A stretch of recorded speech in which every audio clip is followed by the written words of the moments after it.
अयोध्या में एक महात्मा जी रहते थे जिनका नाम था तपस्वी बाबा। क्या नाम था? तपसी बाबा।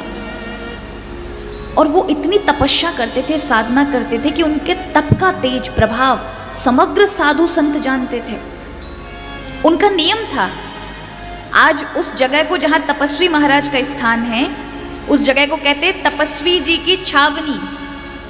तो वो उनका ये नित्य नियम था कि छोटी छावनी, बड़ी छावनी इत्यादि होते हुए वो रामलला के कनक भवन जाते थे, दर्शन करते थे, भजन गाते थे, भगवान के सामने मंत्र जाप करते थे और फिर अंत में कहते थे, उनका भाव था रामलला को छोटा भाई के रूप में देखना। किस रूप में देखते थे? भगवान के रूप में नहीं देखते थे, भगवान को देखते थे छोटा भाई है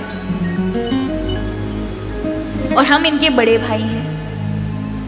तो साधु संत जो सुनते थे उनको बुरा लगता था कि ठीक है भजनानंदी संत है, पर इस तरह का व्यवहार भगवान से करे।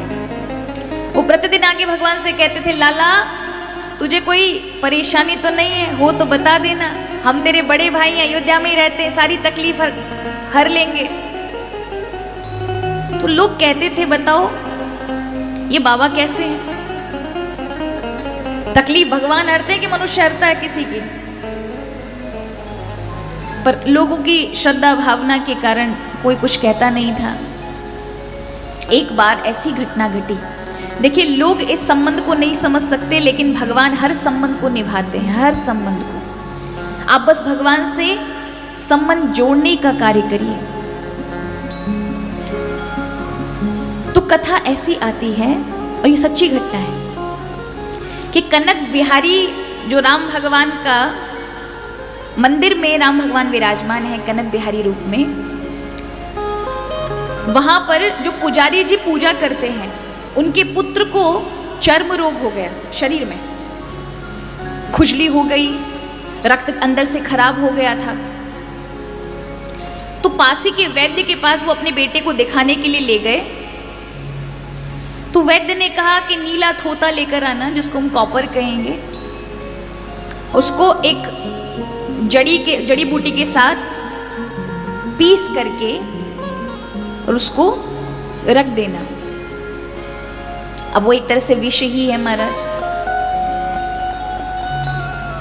तो पंडित जी ने ला करके नीला थोथा मंगाया और उसको खूब पीस करके जड़ी बूटी में मिलाया और दरदरा पीसा था। तो उसको सोचा अब शाम के समय जब घर वापस जाएंगे तब इसको लेते जाएंगे, तो अलमारी में रख दिया।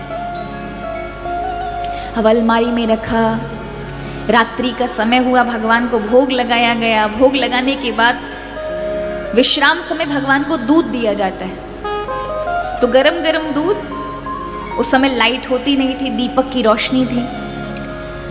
तो पंडित जी जिस अलमारी में शक्कर रखते थे ना, उसी में ही वो विष वाला जो वैद्य ने बताई थी वो दवाई भी रख दी।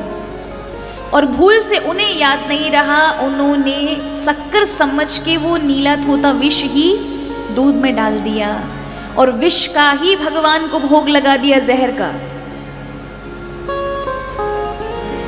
भगवान को जैसे ही भोग लगाया, अब क्योंकि भगवान को पंडित जी का हमारा जान बचानी, क्योंकि वो पूजा करते हैं, तो भगवान ने उस समय क्या ऐसी लीला की कि पंडित जी ही दूध पी करके फिर घर जाते थे। आज उनको अचानक से घर से बुलावा आया और वो बिना दूध पी, उन्हें स्मरण भी नहीं रहा, जल्दी जल्दी के चक्कर में चले गए।